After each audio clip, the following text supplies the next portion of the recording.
Olá, este é o Poder Entrevista. Eu sou Laís Carregosa, repórter do Poder 360 e vou entrevistar o Wilson Ferreira Júnior, presidente da Eletrobras. Wilson Ferreira tem 63 anos. Voltou à Eletrobras em setembro, depois da privatização da companhia. Ele havia presidido a Eletrobras estatal por 4 anos, até março de 2021. Nesse intervalo, foi CEO da Vibra Energia. Wilson, muito obrigada por ter aceitado o convite. Prazer estar com vocês, Laís, e o Poder 360. Agradeço também a todos os web espectadores que assistem a este programa. Essa entrevista está sendo gravada no estúdio do Poder 360, em Brasília, em 24 de novembro de 2022. Para ficar sempre bem informado, inscreva-se no canal do Poder 360, ative as notificações e não perca nenhuma informação relevante. Wilson, eu começo essa entrevista perguntando: com a descotização das usinas da Eletrobras, houve a liberação de capacidade de geração hidrelétrica para negociação no mercado livre. Quais são as expectativas da companhia para esse segmento de negócios, tanto tendo em vista a expansão de demanda com a abertura completa do mercado para alta tensão? Bom, a expectativa é muito positiva. Na verdade, o Mercado Livre é um mercado que se desenvolveu no Brasil desde o começo dos anos 2000. É um mercado que já hoje responde por 32% do volume total de vendas de energia no Brasil. Ele acessa hoje algo em torno de 15 mil clientes, que são clientes principalmente industriais e grandes comerciais. E tal como acontece no mundo inteiro, uma tendência de que as pessoas possam escolher os seus fornecedores em função de padrões de qualidade ou de características da própria geração, se renovável, não renovável, coisas desse tipo. Então, é um mercado que tende a crescer. Isso já está manifesto, acho que em todos os clientes têm se manifestado na direção de desejar essa opção, tal como já tem hoje no sistema de telecomunicações, para dar um único exemplo, mas seguindo uma tendência mundial, que é de liberação desses mercados. Então, evidentemente, quando a Eletrobras teve a sua descotização, há duas vantagens aqui.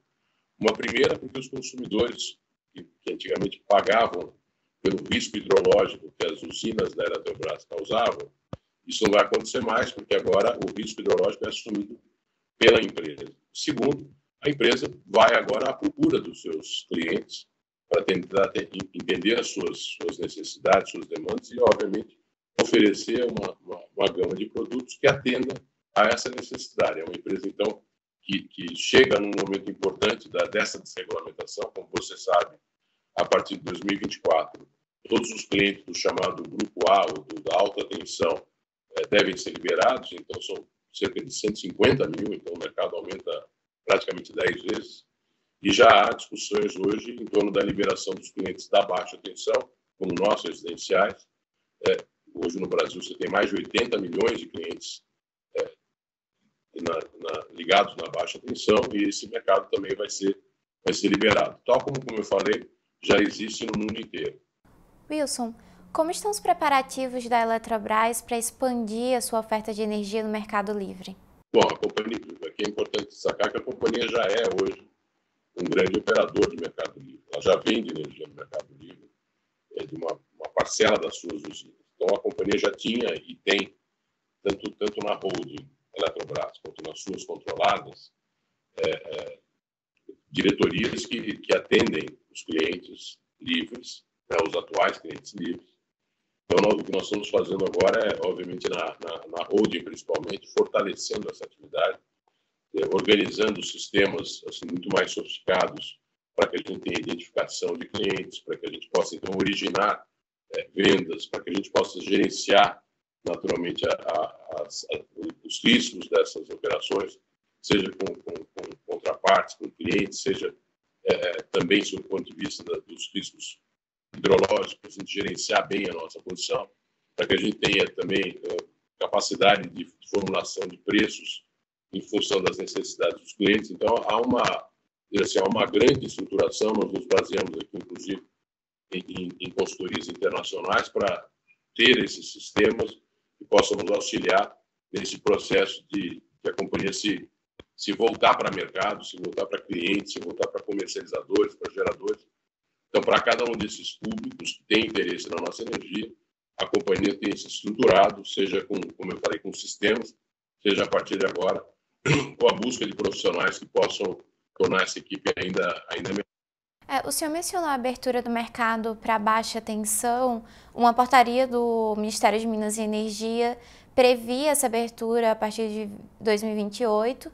E também tem o projeto de lei 414 de 2021 que está tramitando na Câmara dos Deputados. A portaria ainda não foi publicada e o projeto de lei está em uma comissão especial, ainda não foi pautado no plenário. Como o senhor avalia as chances de o 414 passar ainda este ano? Olha, eu não tenho como avaliar essa chance. Havia uma previsão de que ele fosse, de fato, apreciado pela Câmara ainda nesse ano, pela Câmara e pelo Senado. Esse é um projeto, só lembrando que foi formulado a partir de uma consulta pública nos idos de 2017. Então, ela foi uma consulta bastante ampla. O Ministério de Minas e Energia, desde então, vem trabalhando no seu aperfeiçoamento. A gente acompanha, esse governo teve uma função importante no sentido do desenvolvimento dos marcos legais que faltavam para que a gente tivesse um investimento mais fortalecido na infraestrutura. E o 414 é exatamente o desenvolvimento, né, do modelo do setor elétrico, que incorpora, dentre outras coisas, essa liberação. Quer dizer, assim, é um projeto de lei muito importante para o futuro do serviço de eletricidade, no caso brasileiro, se alinhando aqui, como eu falei, às melhores práticas mundiais. Eu entendo que é um desejo dos próprios consumidores, não é por nenhuma razão que não seja essa que ele está hoje em debate na Câmara. O próprio Ministério tem propostas nessa área. Eu acredito que é uma questão de tempo e imagino e espero que seja pouco tempo, porque é uma inovação, um avanço na direção das melhores práticas do setor elétrico do mundo. O novo governo Lula deve ter alguma influência sobre o ritmo de abertura do mercado? Veja, a abertura de mercado é uma política de governo, então não tenho dúvida que ele certamente, tal como você próprio falou, existe um debate na Câmara. Não tenho dúvida que, refletindo aqui a vontade da sociedade brasileira, e existem também projetos que estão aqui nos órgãos, no órgão de política, que no caso é o Ministério de Minas e Energia. Então, eu acredito que, sem dúvida nenhuma, o novo governo tem interferência no ritmo dessas mudanças, mas é uma mudança já desejada por muitos. Como eu falei, se a gente for olhar os 35% de volume de vendas que existe hoje no Mercado Livre e o resultado das empresas, em grande medida, assim, os avanços industriais que nós tivemos, a competitividade da nossa indústria, ela está ligada a esse processo de abertura. Então, as indústrias, ao longo desses últimos anos, é só olhar que a maior parte das indústrias que poderiam estar no Mercado Livre, hoje praticamente 95% delas já o estão. Então, é uma opção que foi feita pelas indústrias na medida em que foi oferecido a elas a possibilidade de ir para esse mercado. É um mercado que oferece mais flexibilidade, ele oferece uma possibilidade maior de customização, ele tem esquemas claramente competitivos em termos de precificação.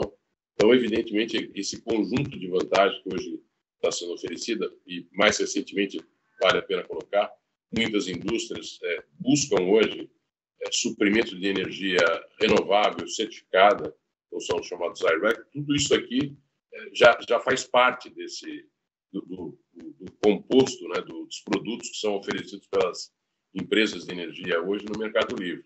Então, eu não tenho dúvida que o governo será sensível a isso também e vai colocar esse tema em prioridade, que é um desejo, como eu falei, da sociedade. Wilson, quando questionado sobre a possibilidade de reestatização da Eletrobras, o senhor falou sobre um dispositivo chamado Poison Pill, que impedia grandes aumentos de participação societária e poderia barrar uma tentativa nesse sentido. Mas, apesar da privatização, o governo ainda tem 35% do capital social da Eletrobras. Como o senhor avalia as chances de o governo, se não reestatizar, exercer mais influência sobre decisões estratégicas da companhia? É importante destacar a você o seguinte: o formato de uma corporation, o Brasil já tem. Primeiro, acho que vale a pena compartilhar que corporation é um modo societário, é um tipo de empresa com capital pulverizado, que abriga hoje as maiores empresas do mundo. Nós não estamos falando de uma coisa que nós inventamos, estamos falando de alguma coisa que é contemporânea. Então, como eu disse, se for pegar as maiores empresas do mundo, Apple, Amazon, Microsoft, a Coa, enfim, as grandes indústrias globais hoje já são de capital pulverizado. Então, é um formato em que se exige, em contrapartida, governança corporativa de alto nível. Né? E a própria Eletrobras tem se colocado no sentido de avançar nesse tema. Já é uma companhia listada em Nova York, com a DR nível 3, é listada em Madrid, e é listada no Brasil, e recentemente colocou aqui o seu desejo de ir para um novo mercado, que é também esse mercado de governança corporativa, eu disse, a mais exigente, né, em termos de todas as ações ordinárias. Então, cada ação significa um voto.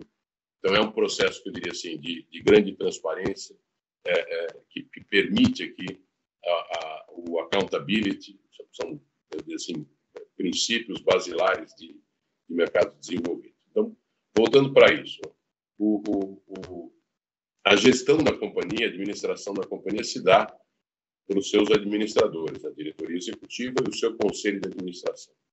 Então, em corporations, você tem os conselheiros de administração, são todos independentes e vão buscar lá as melhores decisões para a companhia. O governo é representado nesse conselho por 2 membros dos 9 membros que nós temos aqui. Então, voltando aqui à sua pergunta, né? O Poison Pill é um instrumento importante que todas as corporações têm para que ela se mantenha com o seu capital pulverizado.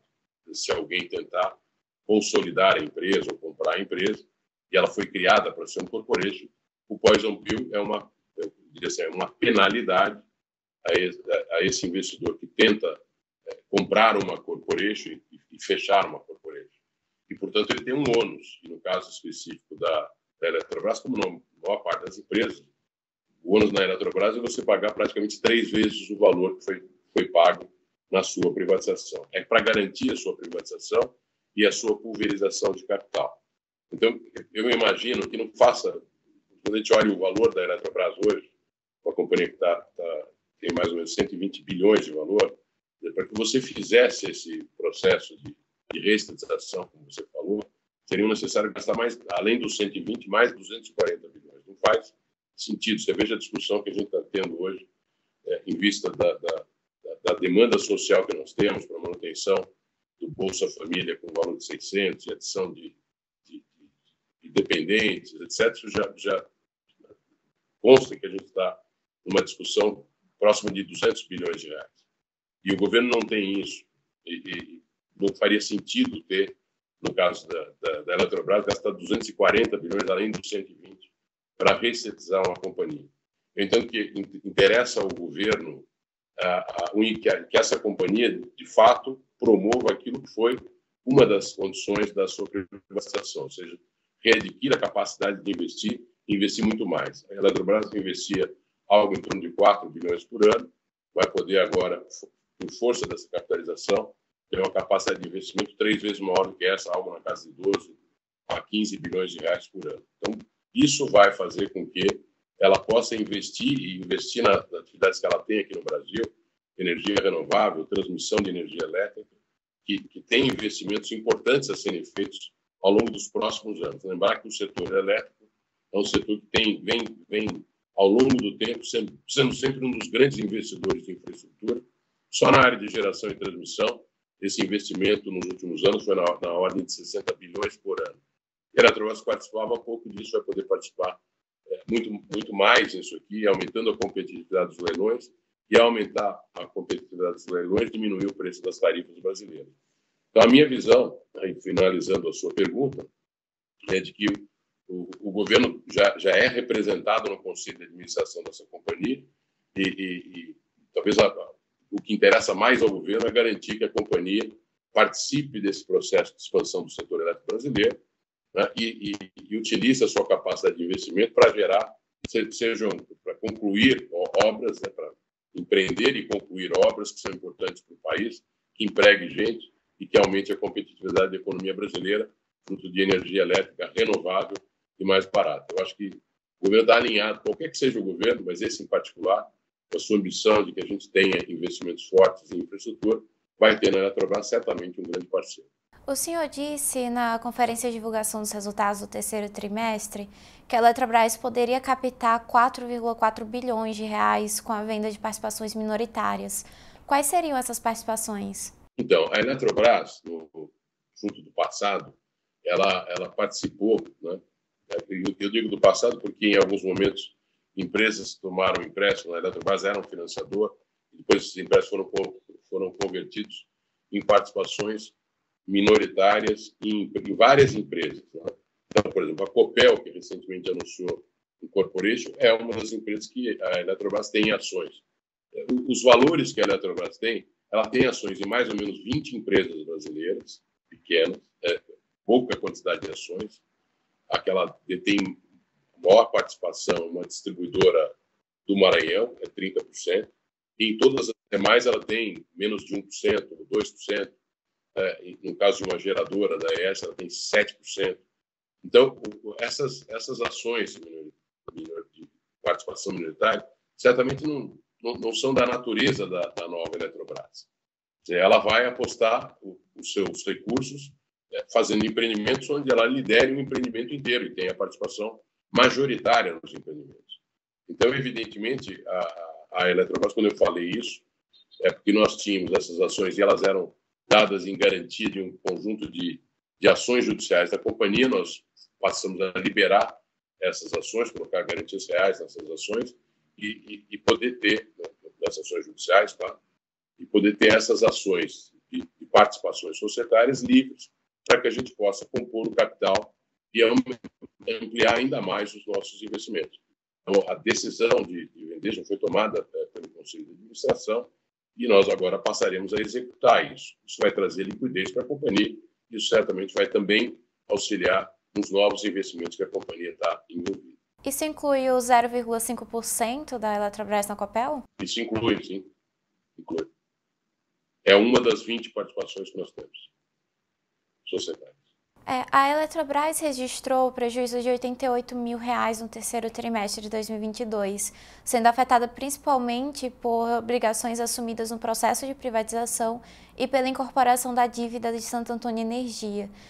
Por quanto tempo a companhia deve ser impactada por esses fatores? Eu acho que os impactos são talvez no último trimestre desse ano ainda temos algum, e a partir daí não temos mais nenhum. Daí, no caso, são as responsabilidades da própria privatização, que são depósitos que a companhia fará anualmente na CDE, e eles foram regulamentados ontem. A gente passa, então, a fazer contribuições anuais a partir de 30 de abril, e os compromissos que temos com relação aos 3 fundos de desenvolvimento que foram criados para o desenvolvimento e revitalização do Rio São Francisco, para a descarbonização da Amazônia e para a melhora das condições das bacias de Furnas, então, que somam 10 bilhões ao longo de 10 anos. Então, a companhia terá um aporte anual da ordem de 1 bilhão no conjunto desses fundos anualmente e terá aportes na CDE, que seriam da ordem de 32 bilhões ao longo de 25 anos, sendo que na largada ela já fez esses depósitos, e aí você tem um pouco do resultado. Ela fez um depósito de 5 bilhões de reais como de partida, e ela tem, dos demais 32, seriam 27 bilhões de reais. Ela fará esses depósitos ao longo dos próximos 25 anos, portanto, um depósito anual da ordem de 1 bilhão e pouco por ano. Então, esses são resultados do processo de privatização, são compromissos firmados do processo de privatização que vão ajudar, no caso dos depósitos da CDE, a diminuir as tarifas de energia elétrica, tal como esse depósito inicial já fez uma redução da ordem de 2,5% para todos os consumidores, e os demais aportes, da ordem de 1 bilhão de reais por ano, são referentes aqui ao desenvolvimento de 3 regiões importantes para o Brasil: Rio São Francisco, a Amazônia e as bacias de Furnas. Durante o processo de incorporação da Santo Antônio Energia por Furnas, a subsidiária da Eletrobras assumiu uma dívida de 19 bilhões de reais. Em que pé está a renegociação da dívida de Santo Antônio? Veja, nós passamos a consolidar isso também, de alguma maneira, machucou o nosso resultado no terceiro trimestre, porque ela incorporou uma dívida de, como você falou, quase 20 bilhões de reais. A partir de agora, nós começamos, então, a fazer a negociação dessa dívida. Eu imagino que até o primeiro semestre do ano que vem, nós tenhamos aí o equacionamento dessa dívida, deixando claro que nós conseguimos incorporar a dívida, tanto que ela foi incorporada e consolidada, mas a gente pode renegociá-la em condições melhores. Lembrar que as razões que levaram ao custo maior da dívida era porque os nossos sócios tinham situação difícil de recuperação judicial por parte deles, e isso, obviamente, fez do financiador, provocou no financiador uma demanda por um custo maior desses empréstimos. Agora que a Eletrobras está privada, financeiramente saneada, ela pode renegociar, e já começou a fazer isso, renegociar essas dívidas em condições melhores. Eu imagino que a gente conclua esse processo até o primeiro trimestre do ano que vem. Nesse processo, o Furnas também ficou exposta à execução antecipada de cerca de 4 bilhões de reais em dívidas por ter aumentado o capital na Santo Antônio Energia sem aval prévio. A não execução das dívidas foi negociada com os credores? Sim, claro.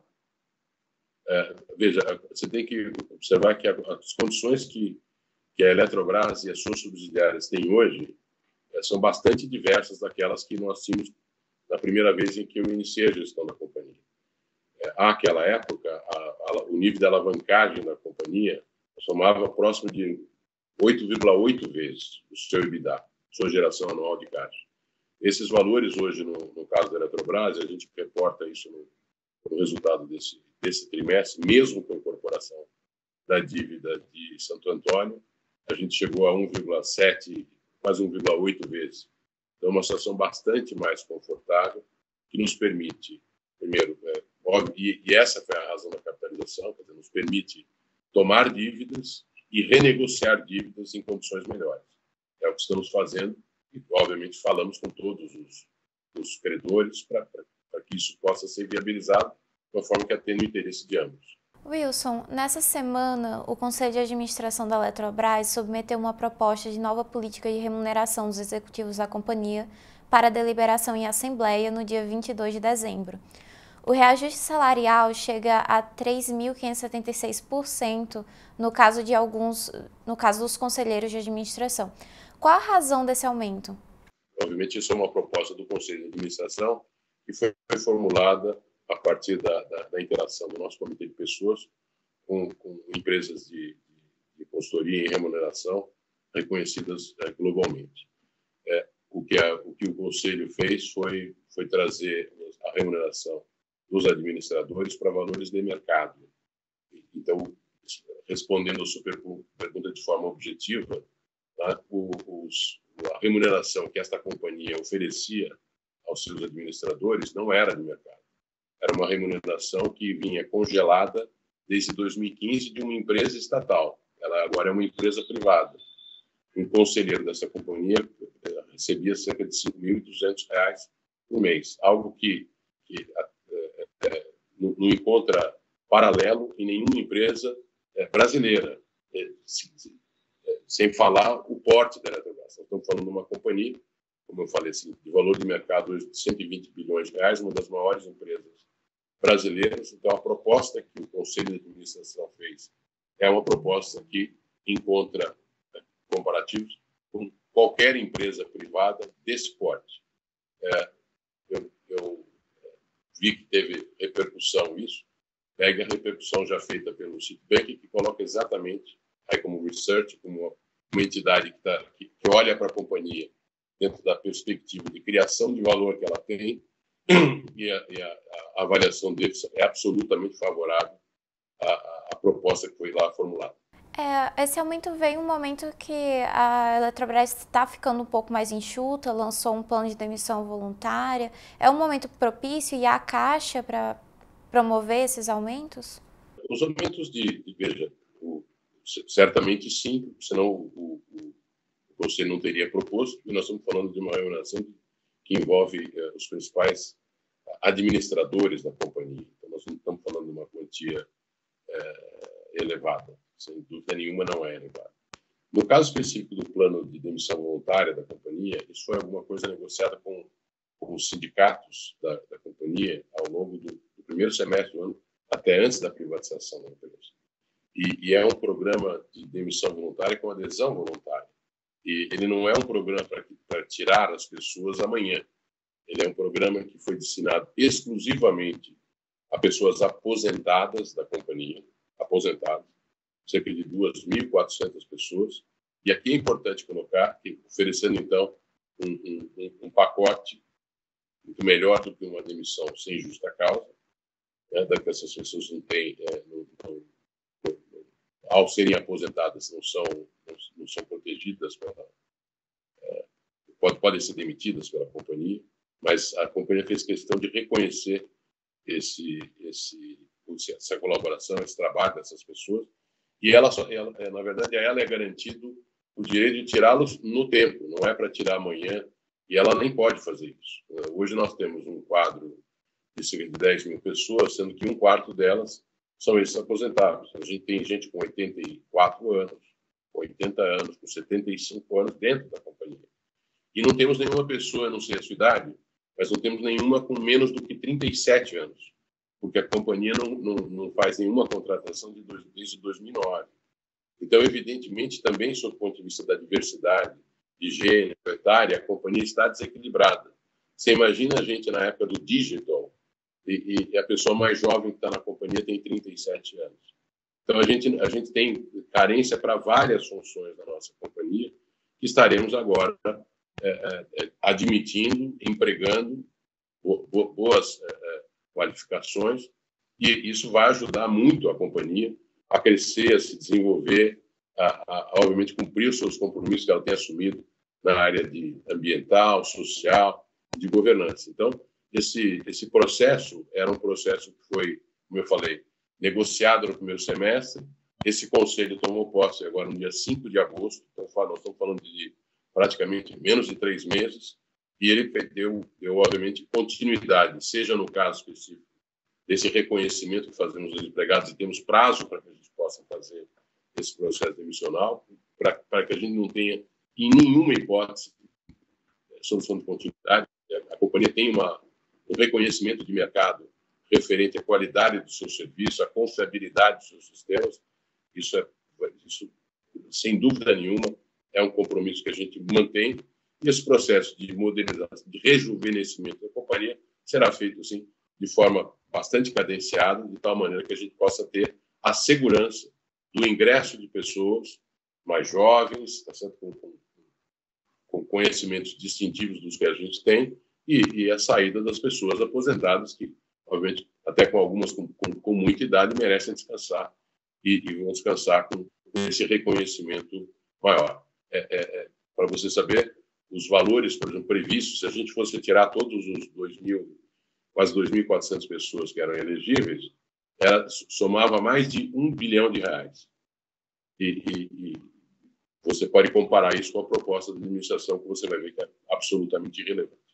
O senhor disse em outubro que a Eletrobras deve investir em usinas solares flutuantes nos reservatórios de suas hidrelétricas para produzir hidrogênio verde. O que há de concreto nesse projeto? Veja, o hidrogênio verde, eu costumo falar, é o combustível da próxima década. Então, evidentemente, na área de hidrogênio verde, o que nós estamos fazendo aqui, nós temos um centro de pesquisa, o CEPEL, e lá nós estamos desenvolvendo avaliando de que maneira essa tecnologia da produção de hidrogênio pode evoluir. Ela hoje não é viável por questões financeiras, mas a gente, tal como a solar no passado não era, a gente imagina que esta tecnologia vai ser desenvolvida e vai ser competitiva na próxima década. A questão específica das solares, o hidrogênio verde, ele tem essa marca de verde porque ele é desenvolvido a partir da hidrólise, por exemplo, da água para produzir hidrogênio, e o processo de hidrólise é alimentado por alguma fonte de energia renovável, notadamente aí solar, eólica ou hidrelétrica. Nós temos aí, e aí já no estado mais avançado, os reservatórios da Eletrobras são reservatórios bastante grandes, e nós passamos então a estudar, ainda no meu tempo, há cerca de 3 anos atrás, nós implantamos a primeira planta solar flutuante brasileira no reservatório de Sobradinho. Isso tem algumas vantagens, é importante compartilhar com as pessoas. A primeira é a seguinte, quer dizer, a planta solar no reservatório, lembrar que as usinas, por exemplo, do Rio São Francisco, que são todas usinas de reservatório, elas tiveram a sua potência assegurada, né, a sua energia garantida, reduzida por conta exatamente da fluência menor no Rio São Francisco ao longo dos últimos anos. Né? Mas todo o sistema de transmissão que está lá instalado foi instalado para aquela potência máxima que essa usina um dia teve, hoje não consegue ter, porque não tem o mesmo volume de água. Então, o que a companhia tem, uma vantagem, é instalar essas plantas solares no seu reservatório e se aproveitar de um sistema de transmissão que foi feito por uma capacidade muito maior. Tem uma segunda vantagem aqui importante, que é a seguinte: a planta solar no reservatório acaba tendo um desempenho melhor, sob o ponto de vista da insolação, de ela ter menos pó, né, quando as plantas solares estão em continente, você tem incidência de pó, que acaba fazendo com que elas tenham que ser limpadas periodicamente. E tem uma vantagem adicional ainda, como eu falei assim, nós temos um compromisso de revitalização do Rio São Francisco. E uma das coisas que você pode fazer com a solar flutuante é reduzir o nível de evaporação da água. Então, aonde está as plantas solares flutuantes, por óbvio, você está tampando elas em relação ao sol, o nível de evaporação é ainda menor. Então, eu diria assim, a solar flutuante vai ser, sem dúvida nenhuma, uma fonte importante no desenvolvimento da Eletrobras. Ela pode ser uma das fontes para a produção do hidrogênio verde, é uma fonte renovável. E, no nosso caso aqui, tem essa, como eu falei, essa vantagem adicional de, ao ser uma solar flutuante no reservatório e nos reservatórios aqui do São Francisco, ela vai contribuir também para reduzir a evaporação nesses reservatórios na área, naturalmente, que ela for colocada. Então, nós vemos muito promissor aqui a competitividade da Eletrobras com energia solar flutuante, por conta da vantagem que temos aqui em relação ao sistema de transmissão, e ainda vemos aí o potencial para que no futuro ela possa ser uma das fontes para viabilizar a produção de hidrogênio líquido, hidrogênio verde, através da hidrólise da água. Continuando nesse assunto de consolidação da Eletrobras nas energias renováveis, o senhor também falou que a companhia pretende desinvestir em térmicas poluentes, térmicas a óleo combustível e outros combustíveis fósseis, inclusive termoelétricas localizadas em Roraima, que é um estado que não está conectado ao Sistema Interligado Nacional. Esse desinvestimento considera... o cronograma desses investimentos será feito depois da construção e do funcionamento do linhão que vai conectar Roraima, ou a Eletrobras já pretende iniciar esses processos antes disso? Não, acho que você está com a informação não correta, deixa eu explicar. Nós temos aqui termoelétricas, uma termoelétrica carvão no Rio Grande do Sul, cujo prazo de concessão é até 2024, lá 2024. Então, evidentemente, no momento em que a companhia está hoje assumindo compromissos, como eu falei, de ESG, está fazendo essa discussão no Conselho de Administração, vai assumir compromissos de net zero, no seu escopo 1, 2 e 3, certamente, por exemplo, o descomissionamento dessa usina, que é a maior poluente, maior emissora de gases de efeito estufa do nosso sistema, vai acontecer ao longo desse período. Então, esta é uma coisa. Nós temos também algumas pequenas térmicas a gás, né, no Amazonas, não em Roraima. E são pequenas, bem pequenas. São 5 termoelétricas a gás, de tecnologia mais antiga, menos eficiente, e essas também têm prazos de concessão vencendo ao longo dos próximos anos. No caso específico de Roraima, que você fez referência, a Eletrobras, eu pessoalmente estive lá há menos de um mês, a Eletrobras decidiu retomar as obras do linhão, junto com o seu sócio, que é a Alupar. E este linhão, no momento que ele for constituído, nós temos aqui de 2 a 3 anos para concluir essa construção, ele tem no seu entorno, que não tem o linhão, não tem a necessidade interligando o sistema nacional, então o estado de Roraima, em grande medida, têm termoelétricas. E algumas termoelétricas também têm vencimento ao longo desse período, por isso que o linhão é importante. Então, essas termoelétricas que serão desmobilizadas não pertencem à Eletrobras, no estado de Roraima. As que pertencem à Eletrobras são essas que eu lhe falei. E eu não estou dizendo, também é importante destacar, o Brasil tem um sistema hidrotérmico. Então, a forma, a gente hoje não faz mais hidrelétricas em reservatórios. Quando você adota esse tipo de formato, em termos da sua geração de energia, você tem que ter, para dar uma garantia importante aos clientes, você tem que ter sistemas térmicos em complemento. O que o Brasil está fazendo nesse momento, e não é, deu o exemplo das duas térmicas da Eletrobras, que terminam a sua concessão, existem outras concessões de termoelétricas a óleo combustível, a óleo diesel, que foram constituídas à época do racionamento, portanto já tem quase 20 anos, e os prazos eram de 20 anos. Então, todas elas vão ser desmobilizadas e você vai ter as termoelétricas a gás natural, que é o combustível da transição energética. Então, a Eletrobras hoje detém duas termoelétricas a gás natural, de ciclo combinado, as mais eficientes que tem no sistema, e elas vão continuar com a Eletrobras. Wilson, por último, o debate público sobre estatais de energia, como foi a Eletrobras e como é a Petrobras, gira em torno do papel que essas empresas devem desempenhar, seja como garantidoras de segurança energética nacional ou da execução de políticas públicas, ou na geração de valor para os acionistas, inclusive para a União. Na sua avaliação, que direção o Estado brasileiro deve seguir quando se trata de participação em empresas de energia?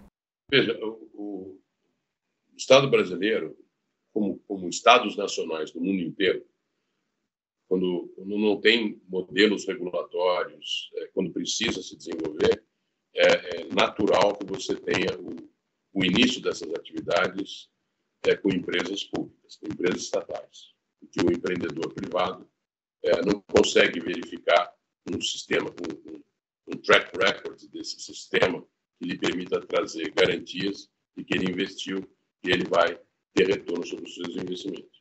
Isso leva muito tempo. A própria Eletrobras tem 60 anos. Então, nós estamos falando aqui que nos idos de 1962 foi criada. O Brasil tinha, aquela época, algo próximo a acho que 3 mil megawatts instalados. Hoje o Brasil tem quase 200 mil. Então, o que eu posso lhe colocar, sem nenhuma dúvida, é o seguinte.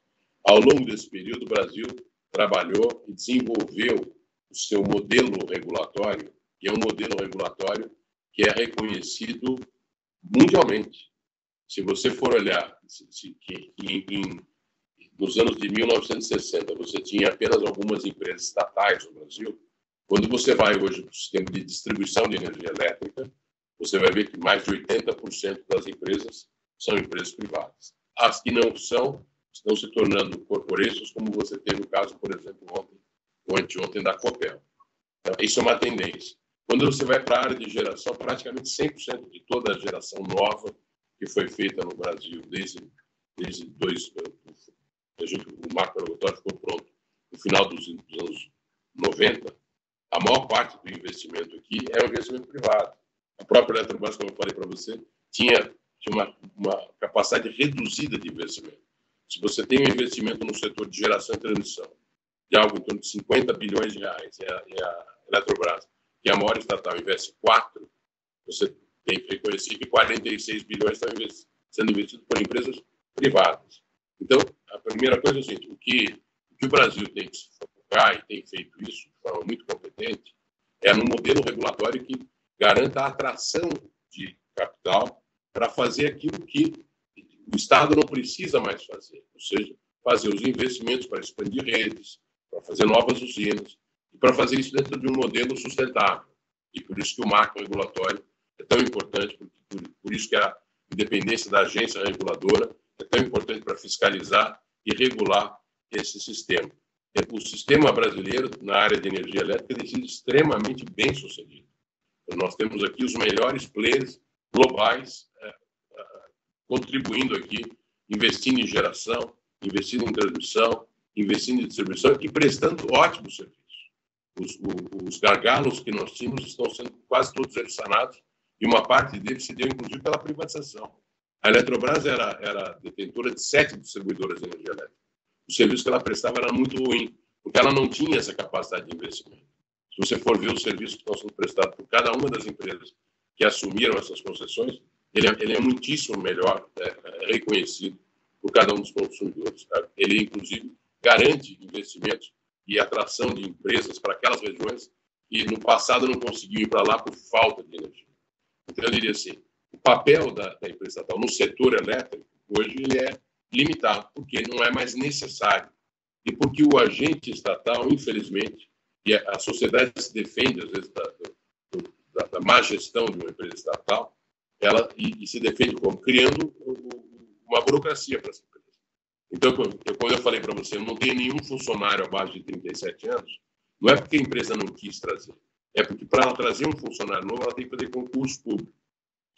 Quando você tem restrição de orçamento, como nós vimos tendo ao longo dos últimos anos, você não consegue prever um concurso público para uma empresa estatal. E ela fica com limitação do seu quadro e até com o envelhecimento do seu quadro. Quando você também, numa empresa pública, você vai comprar alguma coisa, você não vai lá e chama um fornecedor, chama um fabricante e compra o que você quer, na quantidade que você quer. Você é obrigado a fazer uma licitação pública. Via de regra, as licitações públicas são demoradas, e não é porque a empresa não queira fazer aquilo direito, é porque os próprios competidores ganham se homologa, ele entra com uma ação, e isso atrasa todo o processo. Então, o que acontece com a empresa estatal, hoje, infelizmente, ela opera num nível de produtividade menor do que qualquer uma das suas concorrentes, e às vezes com limitação em função do momento em que o Estado estiver. E isso acaba comprometendo os serviços, a qualidade de serviço e a universalização dos seus serviços a essas empresas. Então, hoje, não é à toa, nós estamos num nível muito maior aqui de presença de empresas privadas nesse setor, e isso é só um reconhecimento que o Brasil agiu corretamente. E o caso da Eletrobras, neste ano, o caso da Copel, muito provavelmente no ano que vem, é uma evidência da evolução desse modelo. O modelo garante investimentos todos os anos, né? e tem garantido melhora de qualidade e, com o caso específico da própria Eletrobras, ainda garante que você tenha, no futuro, a energia mais barata para todos os brasileiros. Eu acho que é um modelo bem sucedido. Evidentemente, para cada setor, você tem que fazer essa mesma análise, o nível de maturidade que a regulação